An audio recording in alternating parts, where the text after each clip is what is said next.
What if I told you there was a way or there was a strategy that I could give you that guaranteed that you as a champion, or if you are a parent of a champion, that your child can earn more playing time for their team? And I guarantee you that it's going to work because it worked for me and it worked for a lot of other people. And so in this video, I'm going to be talking about how you can earn more playing time. This is your first time here, I am Coach Jay, where it is all about mental toughness for young athletes. So, have you ever been, if you're a champ, have you ever been sitting on the bench and you're watching your team, you're being supportive because you want your team to do well, but deep down, if you'll honestly admit, you say to yourself, man, I know I'm better than them. It may be a friend of yours. It may be only a teammate. I don't know, but you know you're watching someone play and you know you're better than them. You know you're putting more work in. You know you are more dedicated than them. You know that you are more of a student of the game than they are. And you know that you deserve more time on the court or more time on the field or more time uh, whatever your sport is, you more at bats, more reps. You need to be on first team. You need to be on the A team, not the B team, right? You need to be on the travel team, not the local team.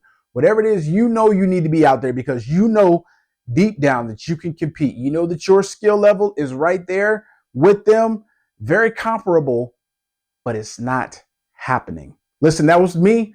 I was there. And I want to tell you what worked for me, but also what worked for a guy named Tim. This is a true story.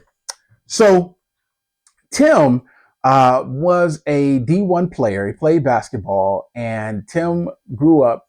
Like I said, Tim grew up. He played basketball, played D1, and went on to get his master's after he graduated from undergrad.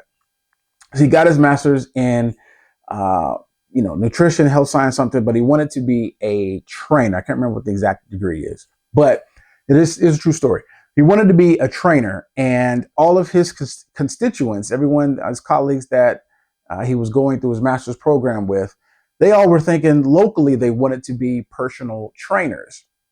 But Tim wanted to be a professional trainer. He wanted to train NBA players. This is a true story. And everyone was like, Tim, man, you're crazy. That's never gonna happen. But Tim, like, just watch. This is what I'm gonna do. So Tim was living in Chicago at the time, and this was back a long time ago, before there was social media, before there was YouTube or any of the things that we have today that we can consume content or information. And Tim saw an ad in the paper that one of the players for the Chicago Bulls wanted to get stronger.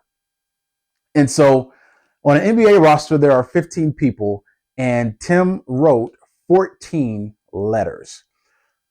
So Tim wrote these 14 letters. He put it in fan mail. This is a long time ago. He put it in fan mail. 14 players open it up. They like, no, we don't want to work with him. We already have our own team trainer. Not interested. But Tim does get a response from the team that says, hey, the one player that you did not write a letter to is interested and would like to meet you. Well, unbeknownst to Tim, he got a knock on the door the next day. Oh, he was invited to this player's house. The player opens the door, and it's nobody else other than Michael Jeffrey Jordan. Michael Jordan opens the door, and Tim is like, wow. It's a true story. Tim Grover is his name. You can look him up on YouTube. He's got a lot of interviews out there. Wrote some great books. One is called Winning Relentless. But so that they had about a 45-minute conversation. That 45-minute conversation turned into the next 15 years. I believe it was 15 years, where he was Michael's trainer, because Michael had a goal to get past Detroit. Detroit used to be very, very physical when they played Chicago, and MJ wanted to get stronger. So he wanted to run faster, jump higher, be stronger. And so that's what Tim did. I don't want you to miss the mental toughness principle. The principle is Tim was a problem solver. He solved a problem. There was a gap. There was an issue. There was something. There was a hindrance. There was an obstacle. There was something, and nobody else seemed to be able to figure out how to help MJ to reach his goal. Tim saw an ad in the paper and took action on that problem. So if you want your child, or if you champ want to earn more playing time, become a problem solver for your team. Sit back and think, what does everybody do? Is there a particular type, or does someone pattern their game after the same type? Does everybody do the same things?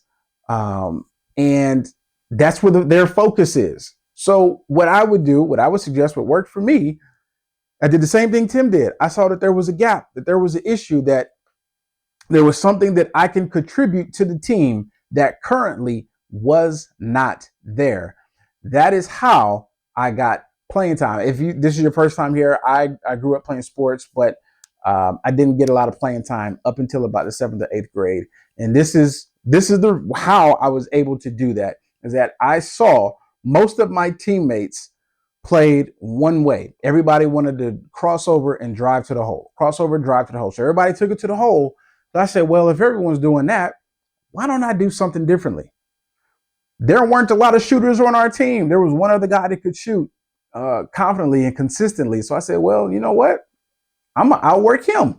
And so that's what I did. I worked on it day in and day out to be able to shoot, and to shoot the ball confidently. And slowly but surely, I earned the respect of my teammates, where they pass me the ball and be like, man, shoot it. Man, Jay, you wide open. So I'm cool. I was going to shoot it anyway. And then I finally earned the confidence of my coaches as well, and earned more time. So whatever the situation was, if there was a spot up shot that was needed, if there was a shot out of a timeout, or a big shot in a game, there was a big moment, I was able to earn more and more time to be able to take those shots and shoot it confidently, because I spent hours shooting hundreds of shots in practice. So when game time came, I was able to shoot with confidence. So I challenge you, think about, what does your team not have? And it doesn't just have to be basketball. What's missing? Take a step back. What's missing?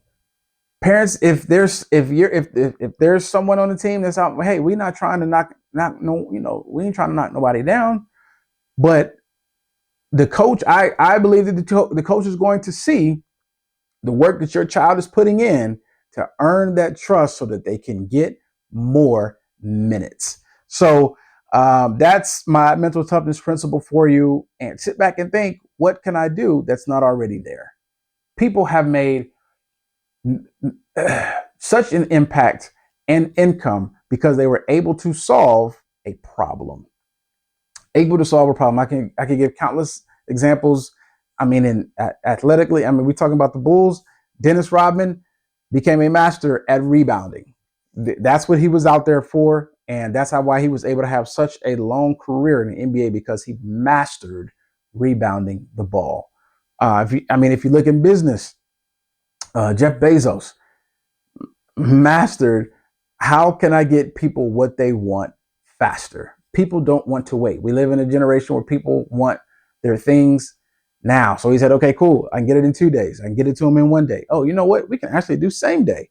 And he mastered that, because there was a gap in there that didn't exist prior to him being able to integrate that model.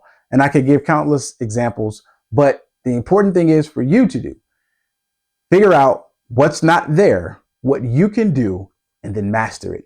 Get good, then get really good, then get excellent, then you get to a level of mastery.